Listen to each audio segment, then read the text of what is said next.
NPP candidate for Shillong parliamentary seat, Ampareen Lyngdoh, has downplayed any anti-incumbency against the NPP in the upcoming Lok Sabha elections. Speaking to media persons, Lyngdoh said that there is no anti-incumbency against NPP, as the state is doing well under the NPP-led MDA government. She also said that the government in the recently held assembly sessions highlighted different developmental activities which are taking place in the state, and many sectors have shown improvement.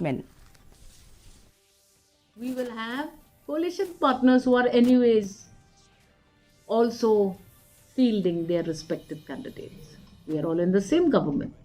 Where does the incumbent factor comes? And you still think that we are incumbent? I do not think I have the challenge at all. Everywhere we are going, there is progress and development. I was in Ramrai 7 months back.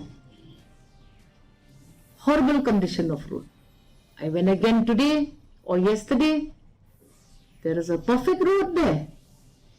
Look at our farmers. Look at the groups of farmers that are doing so much better today ever than before.